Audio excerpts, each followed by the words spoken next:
Esse é o segundo vídeo da série de Derren Brown, Milagres à Venda, em que Derren quer desmascarar essa indústria multibilionária da fé e do curandeirismo.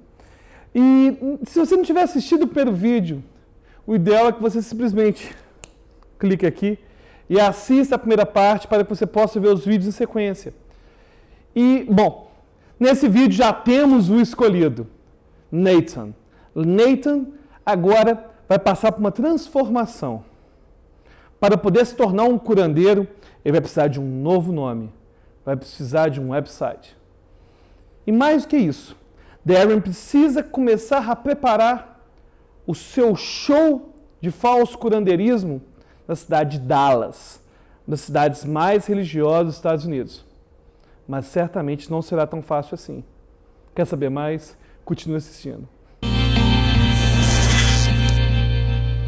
So we're going undercover to Texas to expose what I believe is the ugly truth behind the world of faith healing, and I would be doing this myself, but I might get recognised out there, so we're setting up an ordinary guy as a faith healer to show that you don't need any Holy Spirit or special gifts in order to do this. Just a few months ago, I began my search for someone I could turn into a faith healer. I've chosen Nathan, a scuba diving instructor, as that person, but up until this point he's had no idea what he's really been auditioning for. Faith healers claim that the Holy Spirit uses them to heal the sick, the blind, the deaf, people with cancer, AIDS.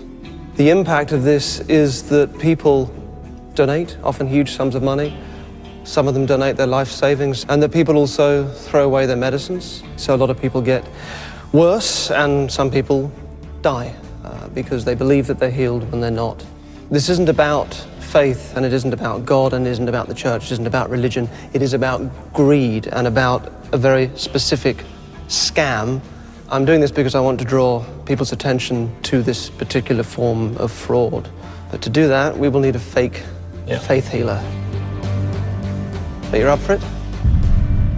Oh yeah, I'm prepared to give it a go. It's just the enormity of it, I think that'll probably sink in as I learn more about what we're doing. You will need this.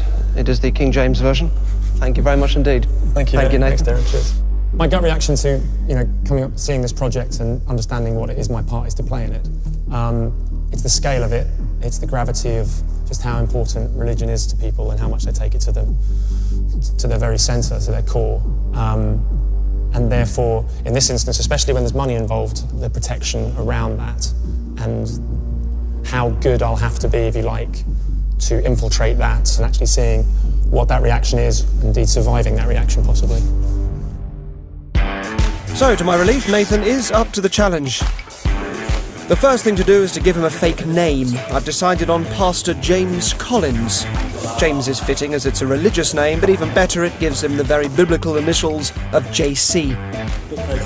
I know that when we make inroads to America, people are going to ask questions and investigate his background, so the next step is to create a fake website. Pastor James needs to have an identity and a history that will look real to anyone looking him up on the internet. And like other faith healers, Pastor James has a ministry, which I've decided to call the Gifts of the Spirit. And what's the reason that his soon-to-be congregation in America hasn't heard of him before? Well, that's because he's been healing the sick in Africa. Within days, giftsofthespiritministry.com is up and running. Feel free to check it out yourself after the show. My team spends weeks trying to convince over 100 Texan churches to allow Pastor James to preach his gospel to their following.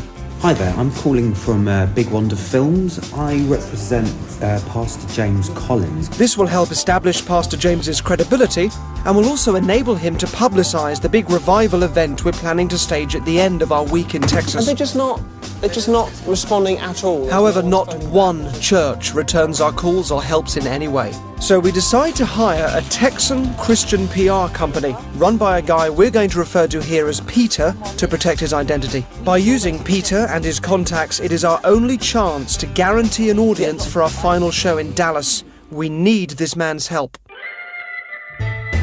Nathan, a scuba diving instructor, will need a whole new range of skills to pull this off, and so I've put together a small team of specialists that will help me teach him everything he needs to know. This is Jeff Coleman, who's head of acting at the prestigious Central School of Speech and Drama. I'm a little bit terrified about the task in hand. I'm hoping Jeff can help me turn Nathan into a faith healer by installing techniques a method actor would use to prepare for a role. So it's light and it's joyful. Mark Havel is a Christian who used to be active in the faith healing movement and has since turned against it.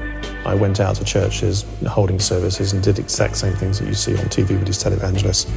And Woody Woods is a musician who was involved in the faith healing movement for 20 years, until he became increasingly uncomfortable with how manipulative he perceived these services to be. The music always follows a certain pattern. Really, really fast songs to start off. The congregation would be whipped into a frenzy. After that, they go around with the offering, telling people to sow their seed. Right, thank you very much. I asked Woody to teach Nathan how the services are actually run. Even though it doesn't have to be rigid, there has to be some a particular order of how it's done. I want you to give authority to that voice. Okay, go. Thank you for the sun in the sky. He's basically already trying to break down the way I talk normally so I can really sell myself as a preacher. Ready for more work? I need Nathan to sound like he's been preaching for years, so I asked Mark to train him intensively in the scriptures and show how they can be twisted to suit the motives of a faith healer.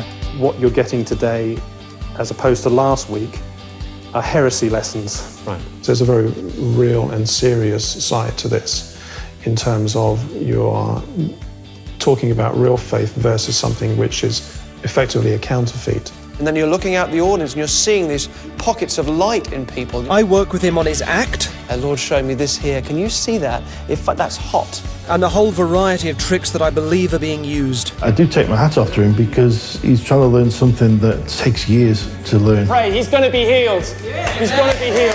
I have moments where I'm feeling more prepared, and then I think I have moments where you just realise, well, actually, I've only just learned a little bit, and that just means I've learned that there's a whole lot more that I need to know. But there are so many little details that could slip him up, such as his Ugandan background. So Nathan has to squeeze into his already packed schedule, learning some basic Swahili. Kahawa. Coffee? Dio? I don't think he realises how much work he's got to do. It's really a huge challenge. I think we'll do it. Actually, I almost hope and pray that we will. To know that these people are being abused or mistreated because of their faith is disgusting. So I feel responsible to do this job as well as possible. Espero que tenham gostado desse segundo vídeo da série Milagres à Venda. Não se esqueça de assistir o próximo episódio. Nesse próximo episódio, Nathan vai descobrir os segredos para poder ser um bom falso curandeiro. Ele vai aprender a fazer os surdos voltarem a ouvir, os cegos voltarem a ver. Tá curioso? Fique ligado. Gostou do vídeo? Não se esqueça de clicar em gostei, compartilhar com seus amigos, inscrever-se no canal e até a próxima. Obrigado por assistir a mais esse vídeo. Quer aprender mais sobre hipnose? Inscreva-se no nosso canal. Ou então, clique aqui e assista outro vídeo. Até a próxima.